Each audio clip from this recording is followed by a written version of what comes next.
Ayat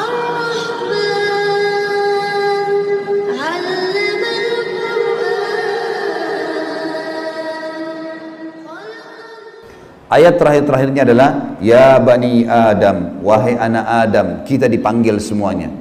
Setelah Allah ceritakan panjang lebar tadi kisah ayah kita Adam dan istrinya Hawa, kata Allah, hai anak Adam, qad anzalna alaikum libasa yuwari sawatikum warisha. Sesungguhnya kami telah menurunkan kepada kalian pakaian untuk menutup aurat-aurat kalian dan pakaian yang indah, juga perhiasan-perhiasan. Walibasut taqwa dzalika khair. Pakaian ketakwaan yang menutup aurat lebar, tidak membentuk aurat itu, tidak memperlihatkan bagian tubuh, adalah pakaian yang paling baik. Dzalika min ayatillahi la'allakum tadhakkarun. La'allahum yatadhakkarun. Dzalika min ayatillahi la'allahum yatadhakkarun. Itulah ayat-ayat dari Allah, mudah-mudahan mereka mengingatnya, anak cucu Adam. Wa ya bani Adam, wahai anak-anak Adam, ya bani Adam, la yaftinannakumus syaitan. Ini peringatan Allah kepada kita semua. Jangan sampai syaitan menipu kalian lagi. Kama akhraja abawaikum minal jannah. Sebagaimana dia telah berhasil mengeluarkan kedua orang tua kalian, Adam dan istrinya Hawa, dari surga. Yanzi'u anhuma libasahuma liyuriyahuma sawatihima. Yang akhirnya membuat baju keduanya terlepas. Kata ulama tafsir, godaan syaitan yang pertama, bagaimana orang terbiasa terbuka auratnya sehingga menggoda orang lain, sebagaimana digodanya ayah kita dan ibu kita dulu. Innahu yarakum huwa wa qabilu min haitsu la tarawnahum. Sesungguhnya dia, iblis itu sama pengikut-pengikutnya melihat kalian yang kalian tidak bisa lihat mereka. Kita nggak bisa lihat iblis, tidak bisa lihat syaitan, tapi mereka bisa lihat kita. Di sekitar kita mereka ada. Inna ja'alna syayatina awliya lil ladzina la yu'minun.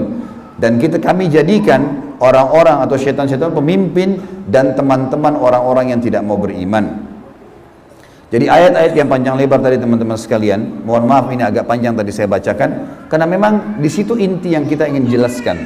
Kalau ayat kita manusia pertama pernah lihat malaikat, pernah lihat iblis, tahu iblis itu musuh, tapi pernah melakukan pelanggaran. Dan Adam alaihissalam pada saat itu taubat kepada Allah. Dan Allah sudah bongkar siapa tuh syaitan, disuruh jadikan sebagai musuh. Tahu musuh teman-teman? Kalau saya lagi pegang pedang, syaitan lagi pegang pedang, musuh saya lagi pegang pedang di medan perang, saya harus berhati-hati menangkis serangan atau menyerang. Kalau saya diam, diserang tidak nangkis, saya akan dibunuh. Syaitan akan selalu berusaha, targetnya adalah menyesatkan, membunuh manusia. Kalau kita lepas misalnya daerah-daerah terbuka sedikit, dibelah sama dia nggak akan coret, dia akan tusuk, berusaha supaya kita mati. Orang dibuat dosa, begitu buat dosa, dibuat putus asa supaya bunuh dirilah dia sampai mati.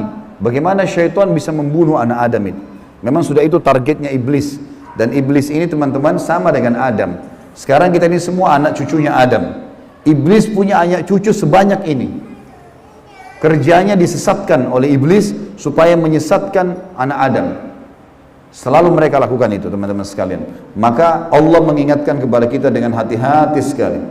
Ingat, jangan jadikan syaitan itu sebagai teman-teman kalian. Dan perlu teman-teman tahu, jin ini lebih banyak jumlahnya dari manusia ya. Lebih banyak. Iblis tadi yang kita sedang bahas, salah satu dari golongan jin. Jadi ada jin-jin yang lain. Allah ceritakan dalam surah jin khusus. Surah nomor 72 bicara masalah itu. 18 ayat pertama, itu Allah menceritakan tentang masalah adanya jin-jin beriman. Jadi di alam jin ada jihad, ada dakwah. Tetapi kepada syaitan, dan syaitan ini golongan fasik dan golongan kafir dari jin. Ada jin mukmin, ada jin fasik, ada jin kafir, sama manusia. Ada manusia beriman, ini yang beriman manusia, dan jin yang beriman tidak akan interaksi. Kalau golongan fasik dari manusia dan golongan kafir, fasik maksudnya muslim tapi masih banyak dosanya. Di alam jin juga ada jin fasik, muslim tapi banyak dosanya, dan ada kafir. Di alam jin, fasik sama kafir ini namanya syaitan. Jadi semua syaitan pasti jin, tidak semua jin itu syaitan. Bisa ditangkap ini ya? Oke. Ini pemahamannya. Nah, syaitan ini dipimpin oleh iblis. Jadi iblis bukan raja jin, tapi raja syaitan. Teman-teman sekalian, semua syaitan kita disuruh jadikan musuh. Kalau datang, diusir. Kalau kita ganggu syaitan, atau syaitan ganggu kita, kalau kita diganggu oleh syaitan, maaf, bahasanya gini, kalau kita diganggu oleh syaitan, tadi saya keliru ucapinnya. Kalau kita diganggu oleh syaitan, kita harus usir. A'udzu billahi minasyaitonir rajim. Mulai ada malas ibadah, mau buat dosa, mau buat zina, a'udzu billahi minasyaitonir rajim. Syaitan lagi datang nih godain. Saya berlindung kepada Allah dari syaitan yang rajim. Rajim itu dirajam, teman-teman. Jadi kalau bahasa Indonesia terjemahan terkutuk itu sebenarnya kurang tepat itu. Tepatnya rajim itu adalah dirajam.